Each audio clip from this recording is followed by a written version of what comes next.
a lot of coal from a mine in Colombia called the Cerrejón mine, which it has a concession covering an area of 690 square kilometres, in which are, I think, 6 separate open cast pits. And in order to open these pits, a number of farming communities have been pushed off their land. And that pushing off their land has generally been by force.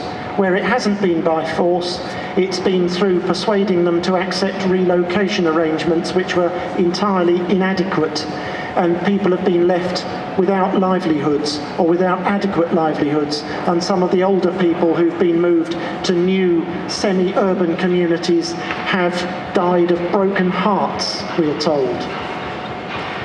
I'm going to quote from the traditional indigenous authority of one of the communities that's had to move and may have to move again. It's called El Rocio. It was a small farming community of indigenous Wayuu people whose original place where they lived has been swallowed up by the mine, and they moved to a little river called the Arroyo Bruno, which the mine now wants to move. It has moved the whole stream in order to get at coal underneath it.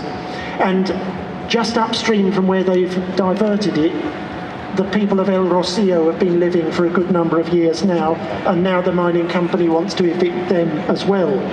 And Leobardo Sierra, the indigenous authority in that community, says, "They've left us without arable land. When I was a boy, they bought these lands from my parents, saying, 'We won't ever exploit these lands, they're yours.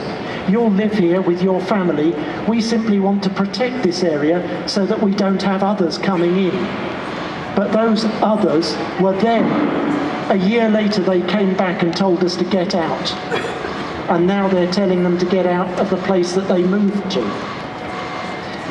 Next week, there's going to be the shareholders meeting, the annual general meeting of the biggest mining company in the world, BHP.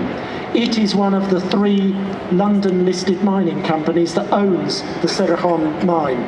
Its annual general meeting is going to be just over there in the QE2 centre. I'll come back to that in a minute because we could do with your help. But there's going to be a representative of another of the communities affected by Cerrejón coming to that company AGM. His name is Alvaro Ipuana, also a Wayuu indigenous person. He's the highest indigenous authority of the community of Nuevo Espinal, which was forcibly displaced by Cerrejón coal some years ago.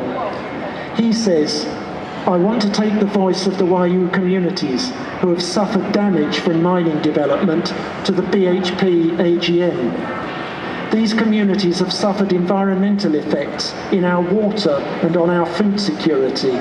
We are at risk, our own lives and the health of this population, and we want to make it known to international organisations so that they know that these minerals leave our territory stained with our blood."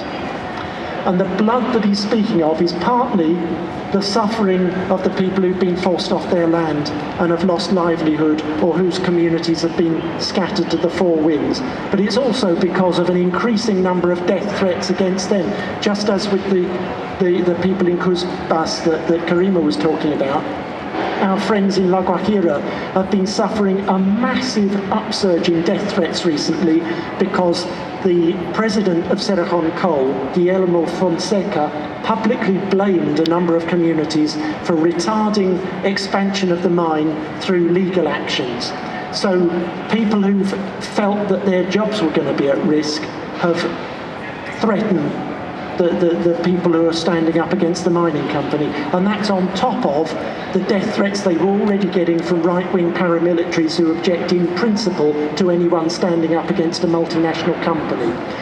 And the workers who are making these threats are doing it contrary to the policy of the brilliant workers' union at that mine, Sintra Carbon, which for years has stood with the communities trying to get justice for those communities, and in return the communities have stood up for the workers when they've been in dispute with the company. And there will also be worker representation at the BHP AGM next week, and workers and communities working together to try and get justice. And Sintra Carbon Bon realises that there's no long-term future in coal, but they are demanding, along with the communities, a decent mine closure plan so that we don't add to the loss of livelihood of the agricultural communities, the impoverishment of those who currently rely on mining.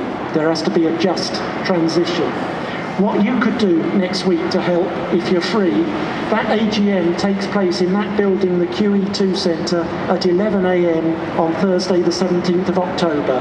And from 10 a.m. there will be a demo outside. If you can come along and swell the numbers of that demo, that would be brilliant. And you can find all the details of next week's activities with our visitors on the London Mining Network website, which is londonminingnetwork.org. Thank you.